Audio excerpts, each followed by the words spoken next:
honored to be here and even more honored to represent Oro Valley citizens. One of the advantages of going third is you have a lot less to cover. So I've lined a whole bunch of things out here, so just bear with me and let me see if there's anything left. I guess I should tell you just a little about what I do on council, what my responsibilities are as a council member, and the issues that I deal with.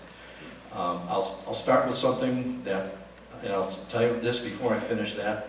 I left at 9 years old, so I'm originally from Chicago. I just want to get that out and get that over with. Like I said, 9 years old, and I can get a letter that says I was never a participant there if you need it.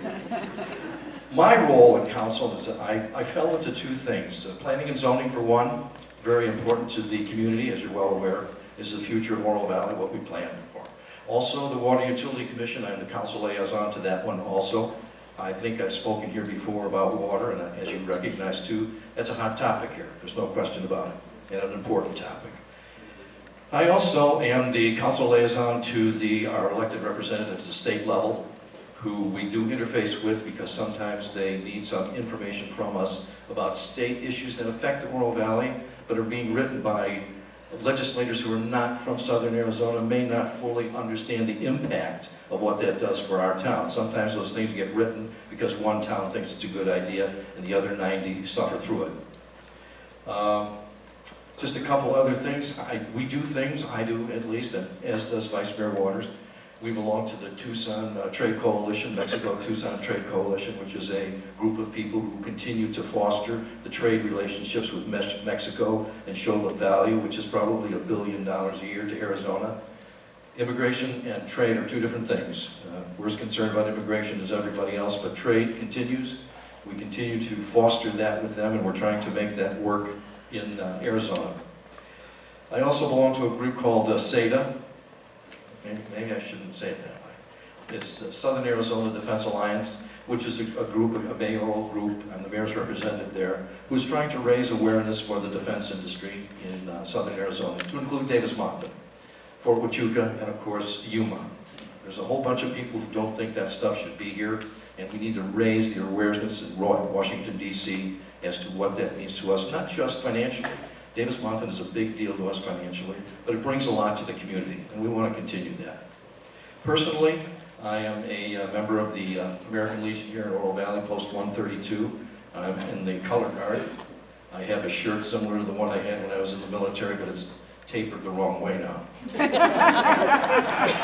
For life, I guess, I don't know.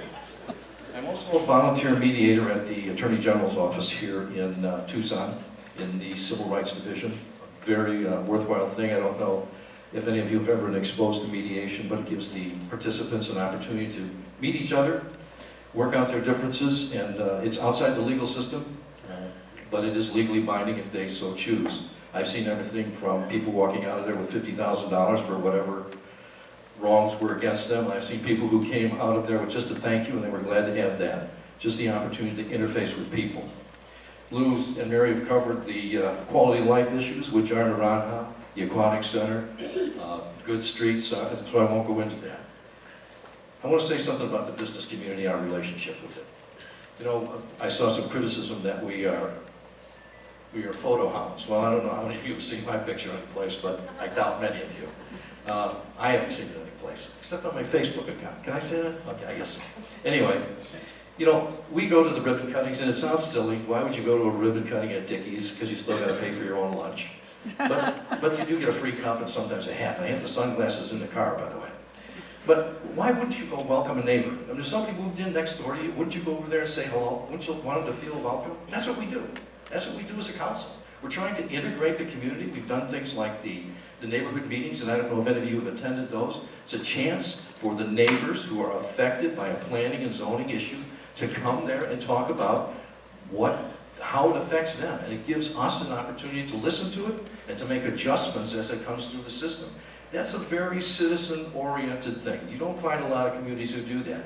The advantage to us is that we hear about this way before it becomes to us as either planning and zoning, which it comes through, and then on to council. Gives the developer also an opportunity to address those concerns before he has a lot of money invested in plans. You don't want to come to council and say, well, I just spent $500,000 on a drawing, and the neighbor says, You know, if that was a one-story house instead of a two-story, I'd be happy. We'd get that all out in front. By the time it comes to council, we're talking about just some of the code issues. So those are big deals for Oro Valley. We've come a long way in the last 4 years, and frankly, I'll speak for all of us, we think we have a good record. We want to continue the continuity that has brought us to this point through some very difficult times, and I assure you, it's with the best interest of Oro Valley in mind. And thank you again for being here.